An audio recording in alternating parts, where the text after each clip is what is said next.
Ladies and gentlemen, welcome to the Above the Bar podcast, where each week we belly up to the bar with a new guest, find out what they do, who they are, and what makes them great.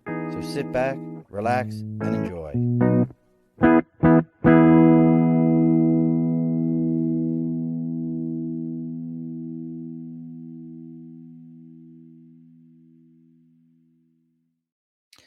Alrighty, folks, welcome back to the Above the Bar podcast. It's your host, Sean. It is probably the most useless week in all of business this week.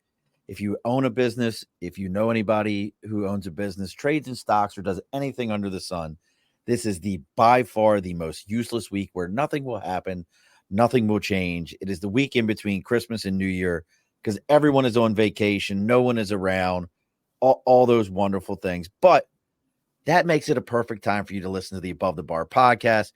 And joining us from, I don't even know where, and he saved himself. I'm just going to say this. He saved himself before the show for all forms of harassment from me. He'll have to tell me where he's at. We didn't even get to. We were talking about other bullshit beforehand. But, joining me, another Marine who has decided that there's no reason to grow our hair out. It's better off short this way. We like it. It's easier to care for. But I let mine all grow down. He just kept his short. But joining us, and Paul, I'm going to jack your whole last name up because that's what I do. Joining us today, Mr. Paul Hylenski. You did great. Did I get it right? You got it right. Look at that. And look, do you need one of the, just because we care about this, do you just need me at some point to be like, Hylenski, come over here? They always called me Ski. So that's what, every person in the Marine Corps with the last name of anything Ski. I had a Swiderski that I worked with. Ski, just fucking Ski. Yep, it's easier that way because we're simple creatures. I enjoyed it. It's good. Well, Paul and I are going to be talking about business, talking about empathy, what you can do as a leader to promote those kind of things within your workforce. But before we get into all those kind of things, let's go ahead and get some house cleaning done here, folks, as we need to do every week. So over my right shoulder, we got the big board for sticker and a cause. And if you're in California, you can hate me today, bitches. Hate me all you want, because we were supposed, that ass whooping just didn't happen to the Ravens this week. That ass whooping just never manifested itself. But Mr. Irrelevant was irrelevant on Monday. I just want you to know that. But as always, we got the big board for sticker and a cause. Maybe you have something you're supporting. You got your own website. You got your own, whatever it is. You can reach out to us on Facebook, LinkedIn, YouTube, Twitter, Twitch, TikTok, Instagram, anywhere that you can imagine. Even our email address is the Above the Bar podcast. Let me know what you got going on. I'll tell you where to send the sticker to. Send it to me. We'll read about it live on the air with your information. That's sticker and a cause. Now, we also got to talk about our sponsors. You can't forget your sponsors. And our sponsors are Budget Blinds of East Greenbush and Budget Blinds of Hudson and Coxsackie, New York. They're just finishing up their big sale for the month of December, 30% off of all motorized window treatments. And they're just about to announce, and you can get on this a little bit early, in the month of January, they are promoting up to 18 months interest-free financing. It's 0% interest for 18 months. And that doesn't even start until after your window treatments are installed. So in some cases, you could have ordered it and it could take almost 20 months before it gets there. That's Budget Blinds of Hudson and Coxsackie, New York, and Budget Blinds of East Greenbush, New York. Reach out to them. They'll explain all the details. You do have to qualify for it. But once again, folks, that's Budget Blinds of East Greenbush and Hudson, East Greenbush and Budget Blinds of Hudson and Coxsackie, New York. All right. Paul, it's all done. All the house cleaning's done. There we go. Do we want to just like use all the terms that we never wanted to hear during our career? Like, hey, Devil Dog. Hey, Marine. Hey, I know. Hey, Two-Feet Onion. Hey there, Battler of Bella Woods. Oh, yeah. Yep. Motivator. Like, do you want to use all those right now, or we want to be adults? I don't know. It could be. They'll come out throughout this. They have to. Yes. I catch myself all the time, like with texting. I remember texting people and putting GTG, and they were like, "Well, when are you going to be back?" I'm like, "What do you mean? When am I going to be back?" GTG, good to go. They're like, "Oh, I thought that meant got to go." Yeah. I'm like, shut up. Damn I've been very businessified now. Mm. It's almost worked its way a fair amount out of me, but I have a few Marines at my place that are leaders as well. And sometimes we'll be like, we'll give it a hoorah, or and in these meetings, and people are looking at us like, what? We're like, and I'll be like, hey, devil dog, could you do this? And the guy was, he was a corporal in the Marine Corps. I was a sergeant in the Marine Corps. So it was like, oh God, it was funny just in the dynamic. Oh, that's now you bring that up, and you've got all these things going on here. Now, what is the industry you're in that kind of brought you to do the things that you're doing? And folks, I'm going to be running Paul's website underneath here, and if you're listening to the audio afterwards, it's Paul Hylenski, and Hylenski is HYLENSKI.com, paulhylenski.com. But you've got a lot going on here, Paul. I mean, just to say a minimum, what brought you to, all these different avenues of what you're writing about, what you're talking to people about? What brought that about for you? Well, I got to start with where it all started, which is my dad. So my dad actually worked for a large aerospace company. He was an hourly operator, blue collar worker. The aerospace industry used to be horrible in the 80s. I mean, they laid people off every couple years. That's how they balanced their budgets and their books. And what they did was they pumped these people full of stress and just made their lives miserable. And the 1980s mentality of leadership was, we'll treat you as bad as we want to because you won't leave, because you have a pension. So these companies thought that people were staying just because they had loyalty to the company, but it wasn't because of that. It was because they had a pension. They had the long-term play. So it's better to eat crap, knowing that you have a long-term play. So my dad, had to suffer through that, where I can remember years, especially during the holiday time, where he didn't have a job because they laid him off right before the holidays, so they wouldn't have to, worry about balancing the budget. Stay in the black at that point. Yeah, I mean, God, and so what they did was they didn't realize these people that they were doing this to were bringing that home to their families, all that frustration and anger and everything. So I saw that growing up as a young child, and I thought, big companies don't give a damn about anybody, that works for them. And I always told my dad, if I ever got an opportunity to do something about it, I would. So I didn't, go to a big time college. I decided to go to the Marine Corps. Yeah, that's right. Well, I went to the School of Hard Knocks. You went to MCU. Yeah, that's right. So.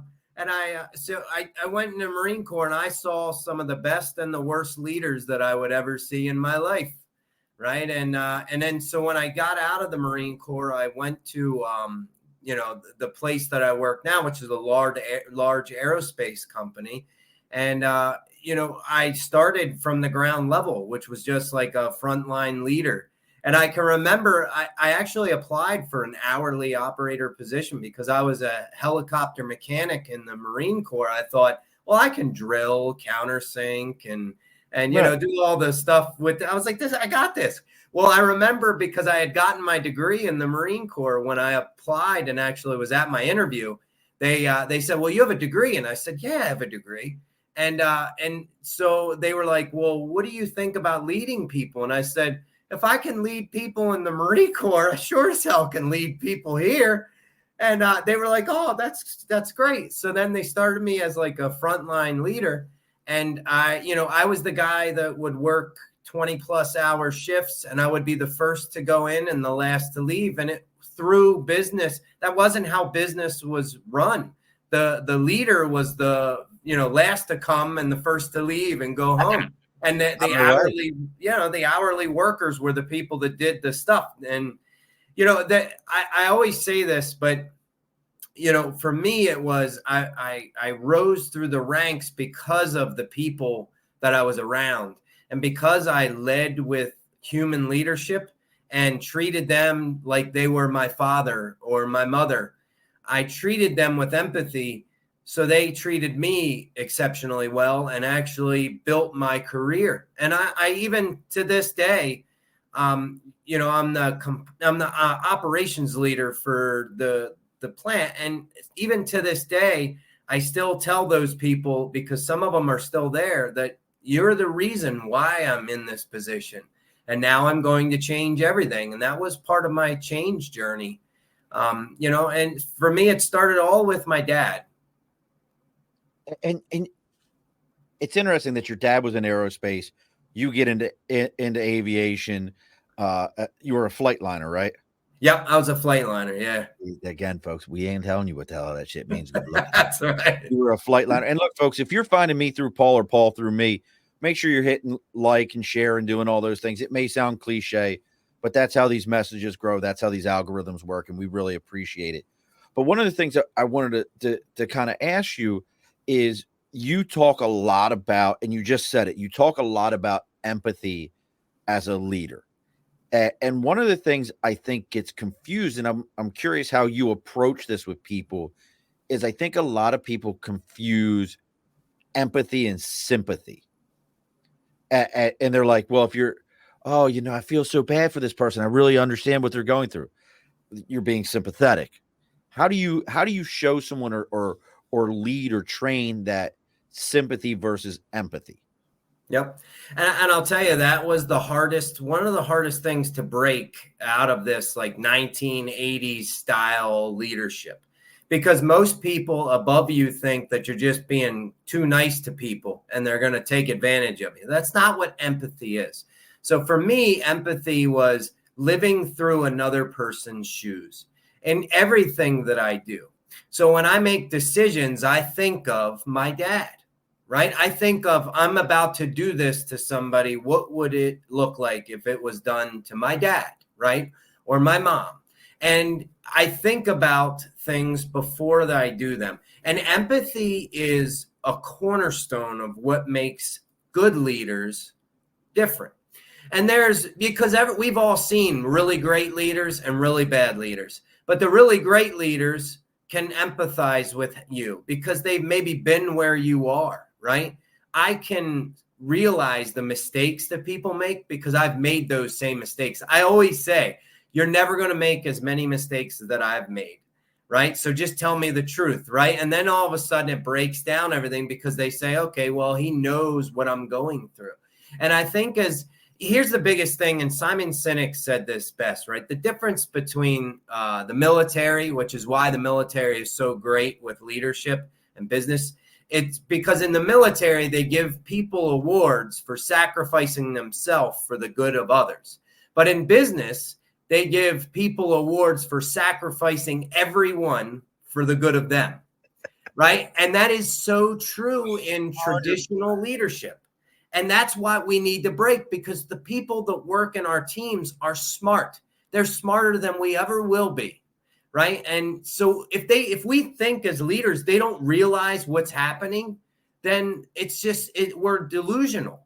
So it's so important that we really focus on driving empathy. And that's empathy to everything, personal life things. I always tell everybody, your 100% effort today isn't going to be the same as your 100% effort tomorrow. Right? Every single day is going to be different because some days you might have a bad day. Some days you might have been not feeling well. And having empathy to make mistakes or to not perform 100% perfect, right? All of a sudden changes the game in any type of leadership. And it's such a huge piece like that. And you hear it more. I think it's a generational thing. You've said it, in the 80s, it was, the beatings will continue until morale improves, was really the mindset. You saw maybe a little shift in the 90s, but I don't really believe so. It wasn't till, personally, I think, the late 20 teens until today that we see that shift. But how do you train? I mean, I hear you talking about it. I know how we learn it. You could look at a Marine and you could say, hey, man, I get it. I've carried that box myself. I understand it, but the job's got to get done. We all understood the job's got to get done. How do you keep somebody, though, from a leadership training for civilians who've never done it, the way we did, from going and almost going, I know that box is heavy. Let me carry it for you. And then becoming that sympathetic leader where they're truly doing everything and the people who should be doing it aren't. How do you keep them from making that shift? So I think the big thing there is as a leader, like I give out very strict and very high expectations. My expectation levels are like I'm a Marine.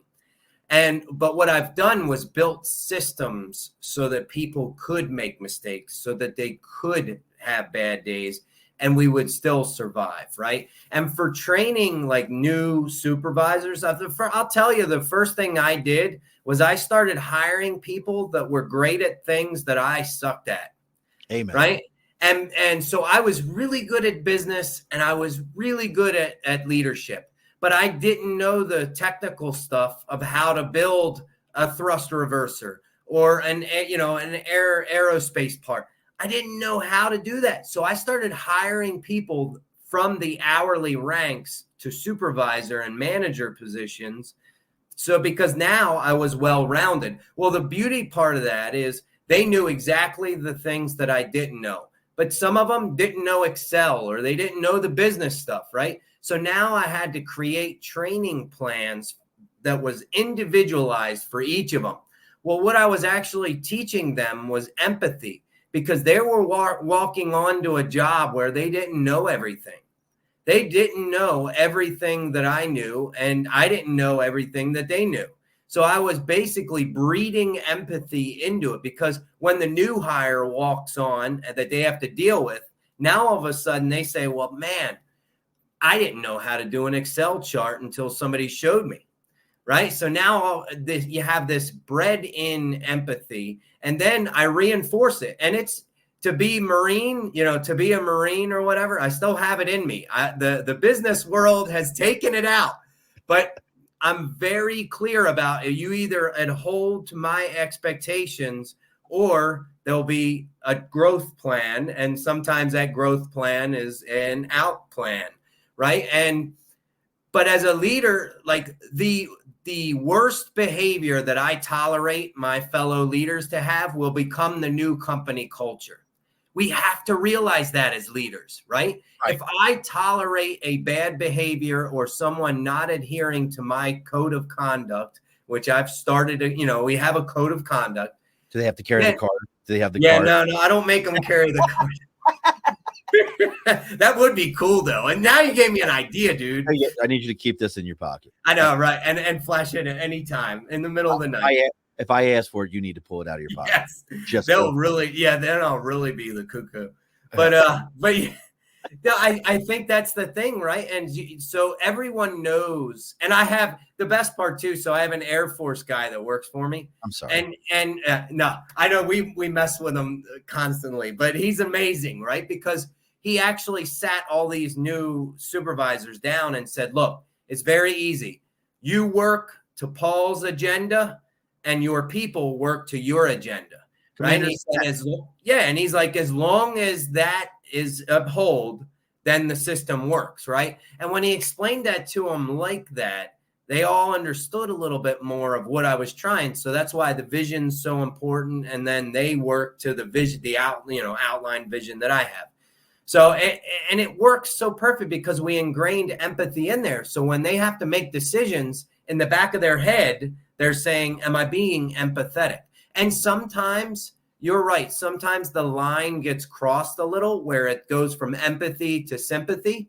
But then I go back to my dad and say, maybe a little's not too bad.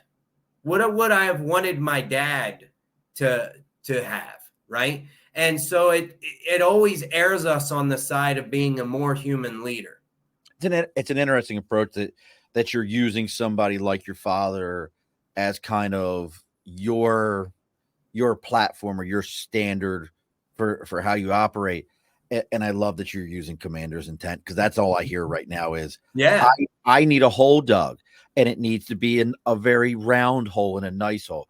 I don't care how you dig it. I don't care what you use to dig it, but this is where the hole gets dug at, and you're using that process.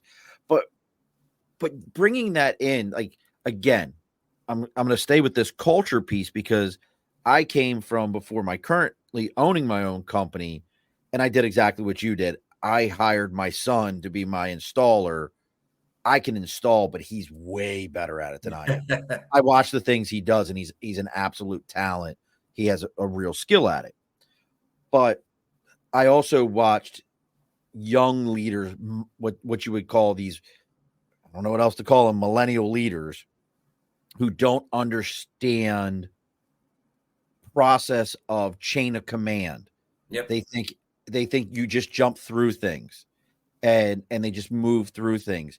You talk about that psychological safety in a work environment. And I'm really curious of, does that apply where you use that, that psychological mindset that, hey, you never, because I think that's a safety feature to me, chain of command, the way Yep. things run. Is that part of it for you? Like, how did you bring that ability and culture into a workplace? Like you said, you're taking an 80s mindset and you're dragging it into the modern age. How do you do that? Well, it was really hard. And the first time I brought it up in a meeting, I said, I gave the whole like research behind it, right? So it was a term coined by Amy Edmondson, who's a Harvard business professor, right? And she talked about psychological safety in a team. So I gave, the background on it. I said, we're going to pump psychological safety into the factory. And I said, and we're going to change everything. They made memes about me. The salaried engineers made memes about me and literally made fun of me. I mean, it was horrible. They were posting stuff in the bathrooms about how I was going to ruin the company with psychological safety because all they thought was it's going to be nice to everybody. And so the crazy thing about it is, and I explain this, and just for the viewers and the listeners. I just got to ask, how many of them are still employed there? Oh, they actually about half of them. The beauty part is I left everybody because I said, I'm going to show you that it works. And 6 months later, we had already started the shift. Now, 3 years later, we're more profitable than we've ever been in the history of the company, right? And this dumb 42-year-old kid figured out the message. And the population of workers that we have are the most trained and amazing people on the face of the planet, that we provide the best quality and best aerospace parts because we treat them amazing and they treat us amazing. But psychological safety isn't just, I want to be nice. It's got 4 levels. You have to build on top of each other, right? So it's like building a house. The first level is inclusive safety.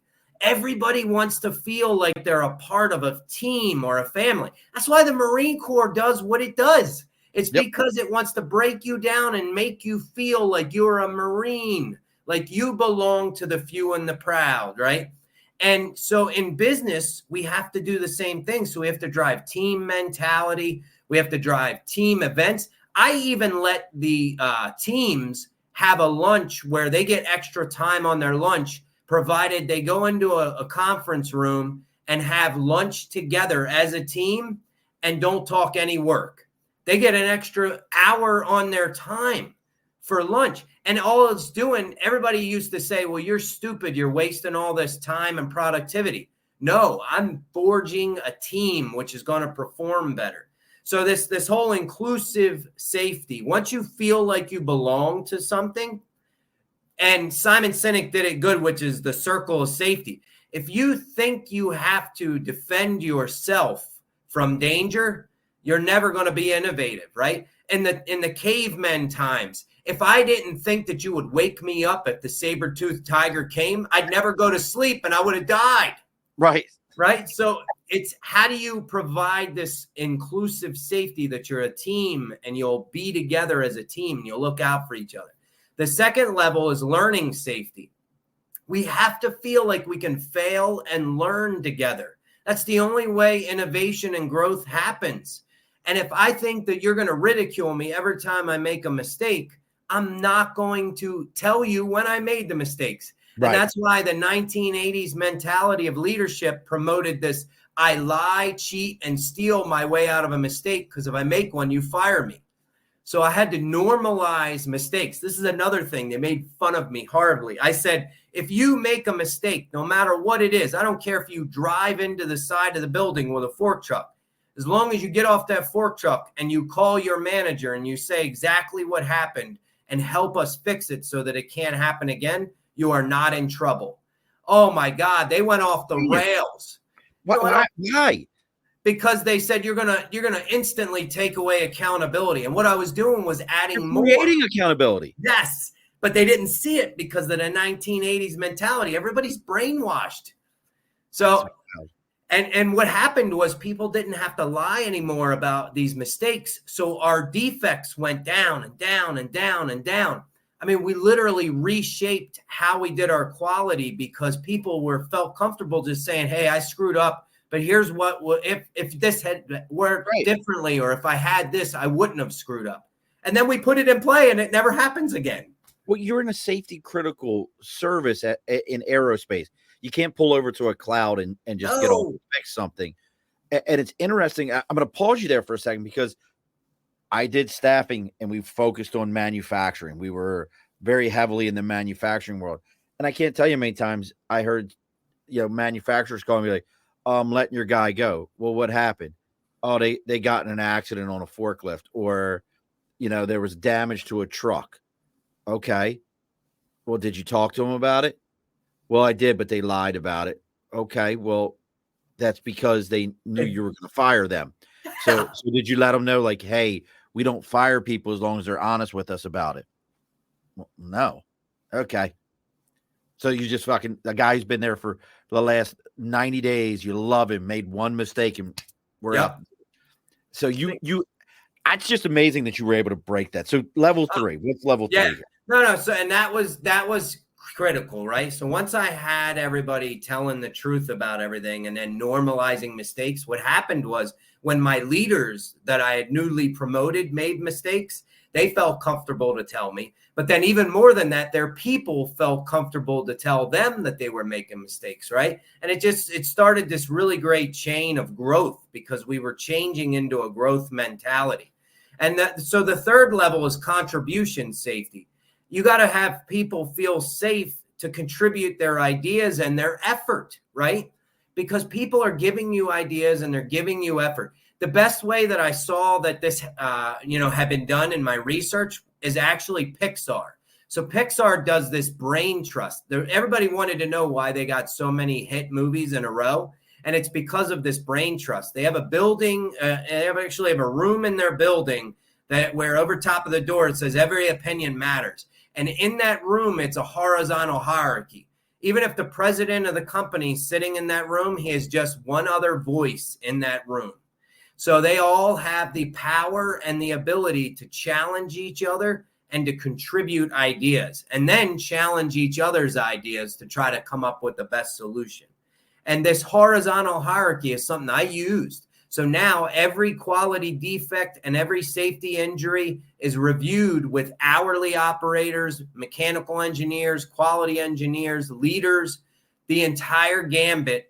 I asked for volunteers, right? And this meeting started with 5 people, and then it went to 55 people, right? Where we're at now. So it's a huge, huge meeting, and everybody has the ability to give their opinion and contribute. So it's absolutely amazing. Now, the fourth level, the highest level, is the hardest to get to, and that's challenge safety. I feel safe to challenge existing processes or even my leader. And as leaders, particularly in business, leaders feel infallible. I'm the boss, right? You hear that. Well, you're a human being and you are fallible. You can make a mistake, right? So when we as leaders admit our own mistakes and then allow people to challenge our decisions or our ideas in a mutually respectful way, man, it changes the game. Everybody always used to tell me when I first started this, because I'd ask in meetings, I'd say, what does everybody think? Nobody would answer, right? Because I'd get done saying, okay, here we go. I made a decision. What do you think about that decision? I wouldn't get any answer. So then what I started doing was anonymous surveys with a QR code. So I'd say, okay, since you won't talk to me, here's this survey, a QR code. I don't know who the hell wrote what or did or put on there. I can't find it out. And then all of a sudden these questions, or why would you do this, right? Or all these blind sides that I never saw. So what I did was I responded to all of them and said, I would really love for this to be an open dialogue rather than a survey. And then I gave them thanks, right? I literally told the group of people, I said, that's everything that I wanted. Well, slowly but surely that started happening in a more public forum where I would ask, what did you think about this? What did you think about this new decision? And people would come out and say, yeah, it was great. Or they'd say, no, you don't know. We were struggling with attrition. Just perfect. We were struggling with attrition. So I wanted to try to incentivize the people training and the new hires, try to bridge them together, right? Because that way I could forge a support system and then hopefully keep people. So I said, what I'm going to do is start a monthly luncheon between all the new hires and all the people volunteering to training. That way they get something every month and the rest of the people will see, hey, they're getting something. Maybe I want to be a part of that, right? I had the most junior female who was in the meeting, this quality engagement meeting. And she said, hey, I don't think that's a good idea. And everybody was like, they were like, what? Like that was a great idea. And I said, well, no, please explain. The way you respond as a leader is important, right? So I said, 100%. please explain. And she said, well, what about all the people who are individual contributors that just really like working here and they do a great job every day? Basically, they don't want to train because they don't want to have to deal with that. They just like doing their thing and do a great job of it and go home. She said, you'll disenfranchise them. And I said, you're right. I was like, you really are right. So what I did was I started an incentivized system for individual performers. And then I still did the luncheon and everything for the new hires. So now win-win everywhere, but had this junior employee not felt comfortable in front of a room predominantly male, but she felt comfortable enough to question me. And then we got a better decision. So those are the 4 levels: inclusive safety, learning safety, contribution safety, and challenge safety. And folks, if you're just popping in and you're hearing Paul or you're listening to the audio, make sure you're checking out paulhylenski.com. He's got all this on his website. You got 4 books. We got to figure out how in 3 years in this leadership role, or we have to figure this out, how you wrote 4 books in that.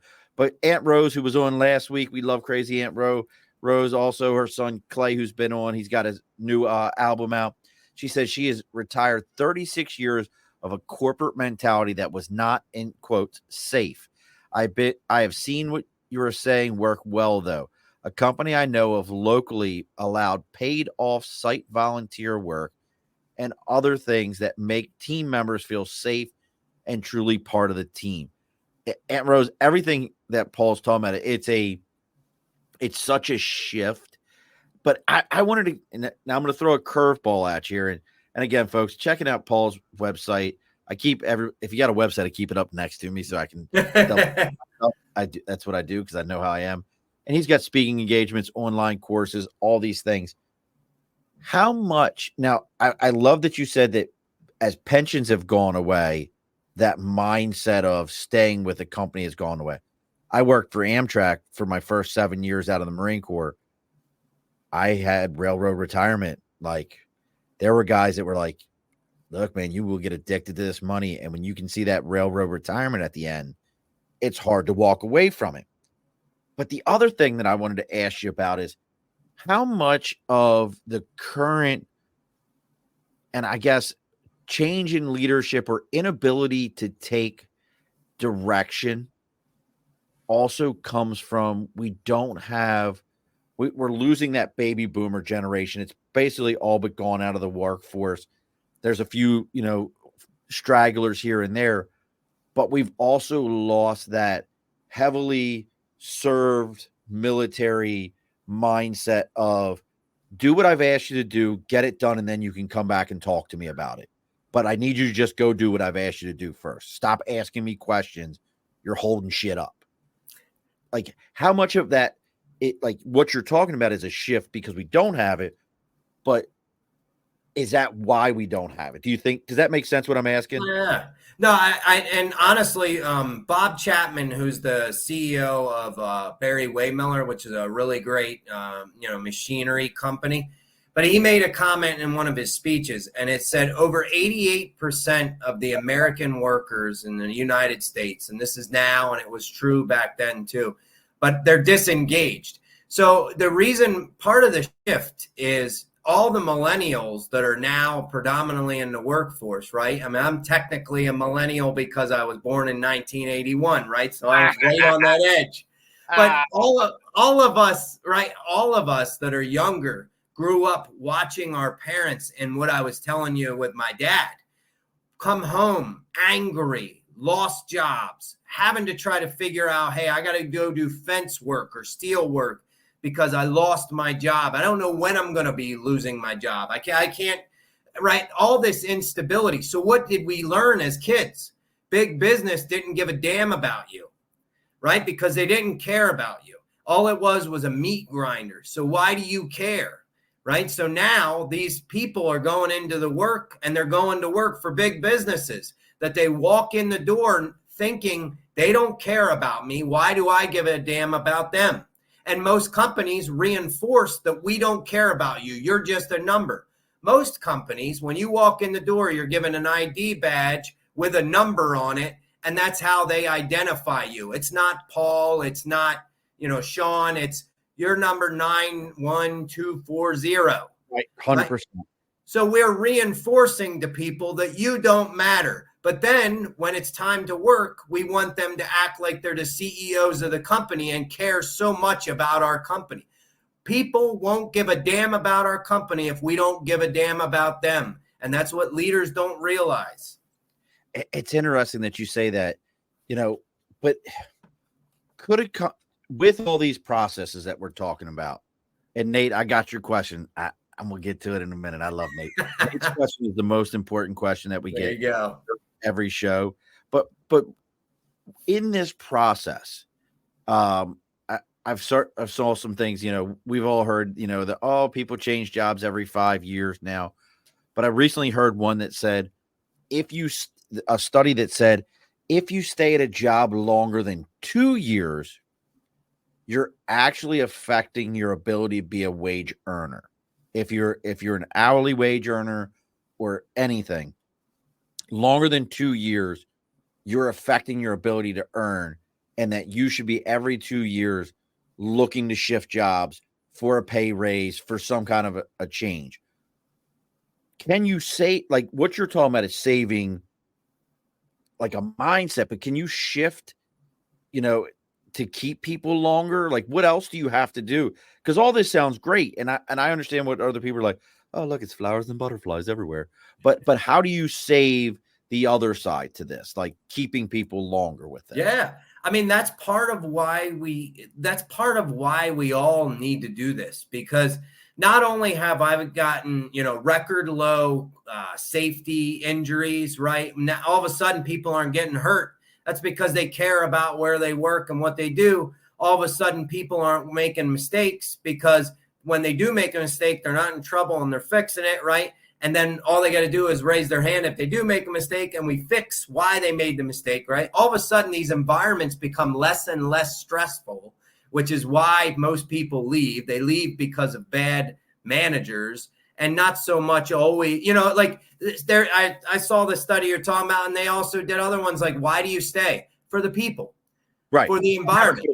You never quit a job. You quit bosses and culture. Yes, right. So what if we could create an environment where people had more empathy and love, just like at home, and what really upsets me about leaders is we have these people for 40 hours a week. We can either destroy them or we can build them in such a beautiful way.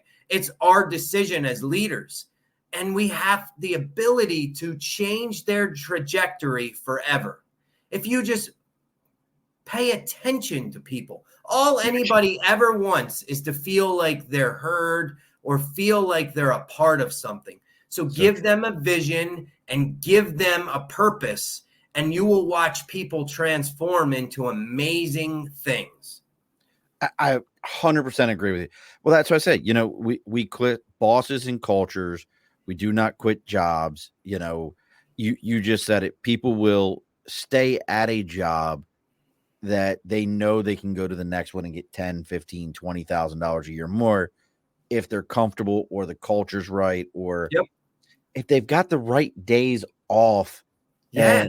and they don't have to be bothered. I have a mentor, and I'm curious if you've done anything like this. I have a mentor who helped me get into the business I'm in, who talks about, he finds out what days somebody might have something going on. Like, hey, my kid plays softball and the games are always on Thursdays at 4:00.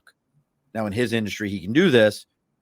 He makes sure that that person's work schedule is Thursdays, they're done by 3. Yeah, they can make up an extra hour on a Friday or a Tuesday. He makes sure of that. Is there anything like that you're doing or you're involved in, or can you even do it in your industry? Yeah, I mean, we do a lot of flexibility. People, like, that's the one thing that's nice about this industry. For most people, we're able to flex a little bit on the schedule. To that point, I believe in the power of family, right? Like, a person goes to work every day because of their family, right? Right. Because of their goals. So one thing that was really dramatic that I started was I did like a rewards and recognition ceremony where I would give awards out to people. Really? Yeah, because it enacts the people's serotonin and oxytocin, right? And you start getting the chemicals in the body and everything. But one thing I did was, so if Sean, if I gave you an award, I would give you these little hokey trophies, but they had a different top on each one, right? So it was Okay. like something symbolized, right? I might give you the boxer because you're fighting with, trying to keep us alive on a program. Or I gave a female leader a queen chess piece because I said the queen is the most powerful piece on the board. It can move in any direction in an unlimited amount of spaces, but its whole purpose is to protect the king. And I said, and you do that by your actions, right? And just the little things. But then what I do is I give them a sealed envelope to take home to the person they love the most. And in the envelope, I've written a handwritten note to their family member and basically told them how much that person means to me and how much they mean to me. And I can tell you that single action changed everything. I even had a person's wife call me and just say how amazing and how much the note meant. And it was something, again, that I met, people at first were like, this, I got bad. The engineers were like, this is like some foo-foo stuff. And I was like, no, I said, watch. And it changes people when you really care about them deeply. Don't listen to engineers. If I know anything, listen, I hired engineers at actually, you talk about aerospace, a company here in Saratoga, New York, that is like way up on that level. They do power transfer systems. Put it this way, when 9/11 happened, the CEO and the top brass at that company were spirited away into hiding. No. And I think, give you an idea. And they had engineers, and I never listened to a fucking engineer. Well, and we have some of the best engineers, but engineers are very like analytical. So it's like, it's the dollars and cents, right? And this leadership isn't about dollars and cents, right? Leadership, one thing I've found is it has transformed the way we do business. It's transformed the people in the business. I mean, it went from being a crisis-driven environment to where now everything is just seamless, right? It just runs almost on its own. And it's through trust and empathy and all these things, and it's just, it really, I know a lot of people listen and they think, well, how can I do this if my boss is, I've had horrible managers, right? And if you're sitting there, if you're listening to this thinking there's no way I can do this, my boss is a tyrant. Yes, you can do this. And here's how you do it, right? You literally put out a survey. You can use tools like Google Forms or surveymonkey.com. You don't do the talking. If you're afraid to talk to your boss, have the entire population of workers talk to your boss. Put a survey out with questions about the culture, with questions about you, with questions about your boss, and then just show him or her the data. And that will be enough to change. Because if you as a person show somebody the data that says we're in trouble, we need to change, and that person says, nope, I'm going to do things the way I always did. You hop your ass off that train as fast as you possibly can, right? Yeah. And you leave that company. They can't see the curve that's coming. Yes. It's time to go. And folks, we're getting close to closing the bar up here. Where it's the last call, but I want you to know again, I've got a couple of things that just came up I want to talk to you about here, Paul. But at the same time, we're going to find out if Paul's got any speaking engagements coming up. A lot of this stuff, again, is on paulhylenski.com. Hylenski is Hylenski. Aunt Rose says, yes, we had a facility manager once that said, you will never be fired for making a mistake, but you will always be fired for refusing to follow procedures. We were very press-oriented and procedurally driven, and I saw that in action, and I believed him. I thought that was always cool. It was simple, to the point, and very clear. I'm a process person also, Aunt Rose. It's in my nature. Give me steps. I can follow steps. Always easy. Chad said he'll have to watch the replay. Completely forgot. It's all right, Chad. This is one of those ones. Watch the replay. There's some great leadership stuff in here. Nate, where did you end up in fantasy football? You have to let me know, because I at least got in 4th place, and I know you didn't beat me because you can't pick. But Nate has the most important question we get after it is, and I'm going to kind of adjust his question. His question was, do you have a go-to meal after a great meeting? But is there a thing like, because we never did ask this. What city are you in? Oh, Maryland. So basically, like, hold on, this is bullshit. City, Maryland. Hold on. Shut the. Yeah. You know, hold on. Now you hear the smooth, silky sounds of his voice, right? I'm gonna give you a phrase. Hey there, hon, I'm gonna go on downtown. I'm gonna get. Yeah, you're from Baltimore, huh? Take the dogs for a walk. We'll get some water from the zinc. Then we'll head on back. Sit down, have a bushel of crabs. Maybe go grab a snowball. I prefer me a pit beef sandwich, though, hon. Oh my God, chaps! Oh no. See, listen to me, chaps. Chaps is where you take people who have never had a pit beef sandwich, because it's safe. It's safe. It's the safe place to go. I'm looking for the spot on the side of the road where, because I really think pit beef to me is like Philly cheesesteaks. If you ask somebody where the best Philly cheesesteak is, the answer is, what neighborhood do you live in? Yeah. I think the same way of pit beef. Like, where's the best pit beef sandwich? Okay, where are you going? Because I'll tell you, my favorite is there's a firehouse just down the street from Camden Yard that if you get there, it's an actual firehouse that they do pit beef sandwiches at the firehouse before games. Absolutely outstanding pit beef. I'm from Dundalk, brother. Oh, no way. I went to EVT, now called Eastern Technical. Yeah. I'm from Dundalk. No crap. Where'd you? That's awesome. Are you from Maryland originally? No, I'm originally from Newark, Delaware, and I joined the Marine Corps in Delaware, and then I ended up in Maryland, and then I just stayed. Yeah, I was about to say, because I know, like, my mom still lives in Dundalk. I got people in Sparrows Point, Edgemere. That's so cool. Look, see, I told you this shit was going to make a left turn. That's it. But now that brings up the great question. But Nate wants to know, is there like, hey, this is where we get our food from, or we had like, this is the meal, or where everyone wants everything catered from at that facility? Yeah, it's by the docks. So it's I know by the docks. Yeah, biggest crab cakes, dude. They all like the crab cakes. And I mean, I went vegan 5 years ago, right? So no, I know, no. It was totally for health. I love it, but they all love the by the docks crab cakes, and they're awesome. So you want to get anybody to do it? That's a big spot there by the docks. I know what you're talking about. See, that's too funny. I didn't see, and I completely forgot to ask you. Listen, folks, Paul and I have probably walked past each other multiple times and didn't realize it. We were probably doing Like at some point we were like, and I have him by several years. So it would have been at that point, Sergeant or Staff Sergeant Murphy walking past Corporal or Sergeant Hylenski, and not even, I was a douche. I would have Yeah. I'd have been like, get away from me. Be a fucking flight liner, get away from me. Yeah. Fucking, Oh, that's so cool. That is too.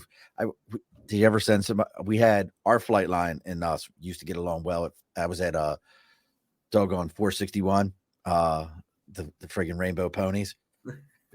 Fucking was the worst emblem. But I had the flight line sent over one time. They sent a guy over and goes, "Hey, go get a stack of 6323s." Folks, you just go look up what a stack of 6323s is.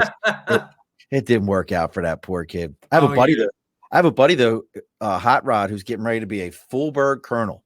Wow. Full-bird colonel, from enlisted to chief warrant officer to LDO. Just got selected for colonel, and I'll never forget that same incident was going back and forth, and they sent that kid over. We stacked him, zip tied him to a chair, and then shoved him out into the hallway at 461 as our sergeant major and the mag sergeant major were walking down the hallway at the same time. And this was after all the hazing stuff had come around. Oh my God. This was like, you had probably just gotten in. So this would have been like 99, 2000. Right. And they shoved him out in the hallway, and everybody was like, all I know is they went about their business. We pulled him back in, cut the zip ties, sent him on his way. And Rod went up, and the sergeant major was like, who all was involved? He was like, me. Who else? Me. And who else? Me. Tell me who else? Me. And he never dimed anybody else off, and they let him completely go from it. And because nobody was hurt. It was like, it was just dumb shit, but that's too funny. But that also brings me up. I mean, you've done the TEDx talks, which I find very interesting. I think I got a TEDx in me. I think I got one in me. I think you do too. But I don't know. It's one of those ones where I have this whole thing, but any other speaking engagements, any other things, where can people find your, I mean, you've got, Paul, I have to tell you, one of the more interesting people when it comes to leadership stuff that, I've talked to in a while. A lot of people, yes, you did some research and you've repackaged things for what your needs are, but you haven't done it in a way where you're like, this is all my idea. Don't worry about it. I've created this all on my own. You're like, no, I researched this. I talked to this person. I got people involved, and this is my process. Where can people find you? Do you have any speaking engagements coming up? Anything like that happening? Yeah, I actually have a few coming up next year. The one most notable is going to be, I got my second TEDx. So it's TEDx University of Pacific. So it's actually a pretty large one in Stockton, California. So that TEDx was amazing. I had given myself 5 years, and I said, I'm nobody, right? Like, who's going to listen to me on a TEDx? So I applied, and it took me 3.5 years and 150 applications. And I finally got my first one. And then after I got my first one, I refined it because I knew how to at that point. And then I ended up getting my second one. And that's April 6th of 2024 will be my second one. Wow. And now the TEDx is kind of like AAA ball for a TED Talk. Is that the way I understand it? Well, no, and it's actually, so you do the TEDx's, and if it gets voted a certain many and you get amount of, like views, it gets promoted on the TED.com website. Oh, okay. So it starts at a TEDx, and then it gets promoted up to that. They do have certain ones that are just TED Talks, and they're at, but that's where they take a collection of the best TEDx ones and invite them to come out to do a TED Talk. Gotcha. Yeah, I wasn't sure how all that. So you got that coming up. Any other stuff and you've got the 4 books. Yeah, I've just been doing book signings. Barnes and Noble's been so great. I got a couple tour dates coming up. Last year was amazing. I actually did book signings. Again, somebody who started from nothing. I was doing book signings at Barnes and Noble's all throughout Maryland. So I have January 6th coming up in Annapolis. I'll be doing a book signing. Are you And going then to I'm Third actually Eye going to Comics? Newark, Delaware to do a book signing on January 24th. Now in Annapolis, are you going to Third Eye Comics to do it in Annapolis? No, it's actually the Barnes and Noble right there. Yes, Yeah. you go to Third Eye Comics in Annapolis. Like that. Hey, if they'll have me, if they're listening, they'll have me. I'll come out. You would reach out to them. They probably would. Third Eye Comics is them. Have you ever been to Third Eye? No, it's someplace I got to hit up there. I don't care if you like comic books or not. Third Eye is a massive place. And then you walk 2 doors down and they have Third Eye board games. Wow. And it's this massive place of board games, skateboards, and albums. And it's just this massive facility. Third Eye is Third Eye is one of those places where people are like, yeah, George Lucas just walked in the door because he saw a comic book store. It's like that massive. Oh, wow. Okay. I'll definitely hit that up. Yeah. I mean, and folks, again, check out Paul's website, paulhylenski.com. I've scanned through this a couple of times, and there's just so much he's got on here. He's got speaks. You can book him online. He's got podcasts. I mean, he said something about he's deleting all the other podcasts and only leaving this one up there because the others don't matter. I just heard, at least that's what I heard in my head. He's deleting. That was what I heard. There you go. You've got so much going on with a lot of this, though. One of the other questions I have is, was there ever a time, because we're almost done, we got a couple minutes here, but I did want to ask this question for everyone, because I think a lot of people hear us talk about, well, I instituted this and I instituted that. Was there ever a point where you're like, shit, this doesn't work? Yeah, absolutely. I've done a bunch of things that didn't work. I tried a QR code to force people to have conversations, right? I tried where I couldn't get the supervisors to have conversations with the hourly employees before they wrote them up. So I made them have to do a QR code that had a speech that they had to say, and then questions they had to ask the hourly person to force them to work it. Nobody used it. And then I ended up being like, why is nobody using it? They said, because they're stupid. And so like things just failed. And I've tried probably 50 things, but the difference and the thing that leaders need to take away is who the hell cares? Try it. If it fails, pivot. Try something else. If it fails, pivot. Try something else. Eventually, you get a winner, right? But you're never going to just by staying stagnant. And if you don't keep moving, you're going to fail, right? Move or die. Move or die. And in business, it's the same. Move or die. I mean, how many times were we told that? Move or die. You can stay there and die, but move or die. Look, folks, if you're finding Paul through us or us through Paul, I can't tell you enough. Looking Paul up on LinkedIn, giving him a follow, seeing what he's got going on, connecting with him, connecting with us on Facebook, LinkedIn, YouTube, Twitter, Twitch, Instagram, TikTok. We're on everything. Paul's pretty well on everything. He's on Facebook. He's on LinkedIn. And again, it's Paul Hylenski, Hylenski. Again, it sounds cliche. It sounds, like when your kids are watching videos like, smash and like that subscribe button, all those things. Guess what? There's a reasoning behind it. It works. It matters. It's effective for us. It's how these messages get out there. It's how Paul gets his third TED Talk and doesn't have to put in 150 applications, sweating every single one of them. If he's smart, let AI write all them applications out for you. That's the new world. That's it. AI does it all for him. So make sure you're taking the time and you're doing those things and seeing what he's got on. If you're like listening to other Marines talk, well, guess what? We're going to do it again next week. Folks, we got a gentleman named Michael Allison, another business leader, another Marine who's taken what he's learned from the Marine Corps over. There's a reasoning, folks, that we do these as Marines. We end up in these roles. Guess what? At one point in time, a third of the Fortune 500 were all ran by Marines. There's books written about how we lead. And guess what? We might be assholes, but we're pretty empathetic leaders. Hey, man, I understand that right now this sucks, and it sucks a lot, but we got to go do it because I'm going to go do it with you. That's how we lead.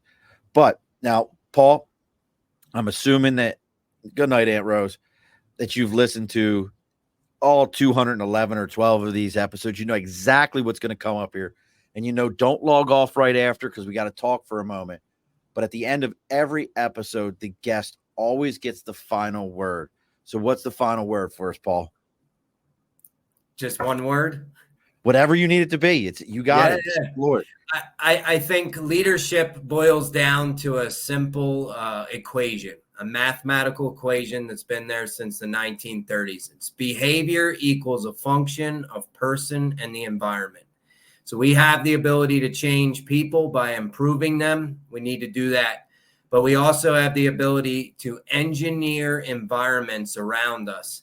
And if we're willing to engineer the environment around us, we could actually change the world. Alrighty, folks, be sure to push your stool in.